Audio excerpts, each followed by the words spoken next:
সরকারি প্রশাসনে আপনারা যারা রয়েছেন, আমরা ছাত্র নাগরিকের পক্ষ থেকে আপনাদের সহায়তা চাই। আপনারা ক্ষমতার উৎস হতে আপনারা সরকারি চাকরিতে আসেননি, আপনারা জনতার সেবা করার জন্য আপনারা হচ্ছেন সরকারি চাকরিতে এসেছেন।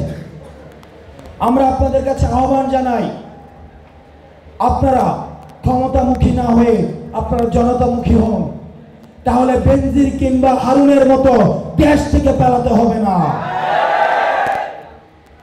আমরা নিশ্চিত করতে চাই, যারা প্রশাসনে রয়েছেন অনেকেই এখন অন্তর্বর্তীকালীন সরকারের প্রতি অসহযোগিতামূলক আচরণ করছেন। আমি গত সপ্তাহে বলেছিলাম অ্যাডমিনিস্ট্রেটিভ কু করার পরিকল্পনা চলছে। আপনারা দেখেছেন গতকাল থেকে ডিসি নিয়োগ নিয়ে আমাদের যে সচিবালয়ে এক ধরনের একটি হ্যাং অবস্থা রয়েছে। যারা প্রশাসনে রয়েছেন, প্রশাসকবৃন্দ, আমরা ছাত্র নাগরিকদের পক্ষ থেকে আপনাদের কাছে আহ্বান জানাই, আমরা রাষ্ট্রের বৃহত্তর স্বার্থে আমাদের ক্ষুদ্র স্বার্থ আমরা বিসর্জন দিয়েছি। ওয়াসিমরা রক্ত দিয়েছে, মুগ্ধরা রক্ত দিয়েছে, আমরা দেখেছি আবু সাইদরা রক্ত দিয়েছে, তারা তাদের জীবন দিয়েছে। আর আপনারা সাধারণ একটা পোস্ট এবং পদবীর লোভ সামলাতে পারছেন না, সেটি আমাদেরকে আহত করে। International Standard University, new dimensions in education.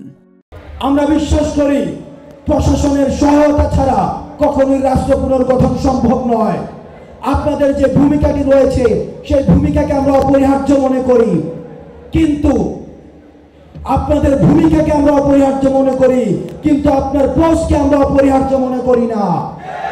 আপনি যদি মনে করে থাকেন আপনি আপনার চেহারার অপরিহার্য, আপনার কোনো বিকল্প নেই, সুতরাং আপনি অন্তর্বর্তীকালীন সরকারকে অসহযোগিতামূলক আচরণ করবেন, তাহলে আপনি ভুল ভাবছেন। আপনার ভূমিকা অপরিহার্য হতে পারে, কিন্তু আপনি ব্যক্তি আপনার চেহারার জন্য অপরিহার্য না। যখনই আমরা দেখবো আপনি অন্তর্বর্তীকালীন সরকারকে অসহযোগিতা করছেন, তাহলে আপনার বিকল্পে ছাত্র নাগরিক খুঁজে নিবে। আমরা শুনেছি পাহাড়ে পাহাড়ে চাঁদাবাজি চলে, টেন্ডারবাজি অব্যাহত রয়েছে। যারা চাঁদাবাজ, যারা টেন্ডারবাজ, আমরা আপনাদেরকে সতর্ক করতে চাই, এই চাঁদাবাজ এবং টেন্ডারবাজি হচ্ছে ফ্যাসিস্ট রাষ্ট্র কাঠামোর অংশ। আমরা ফ্যাসিস্ট সরকারকে আমরা বাংলাদেশ থেকে বিতাড়িত করেছি। সুতরাং আপনারা প্রস্তুত হয়ে যান। চাঁদাবাজি এবং টেন্ডারবাজি করার যদি পুনর্বাসনের যদি বিকল্প কোনো আপনাদের চিন্তা থেকে থাকে, তাহলে আপনারা জেনে রাখুন ছাত্র নাগরিক আপনাদের কোনো ছাড় দিবে না।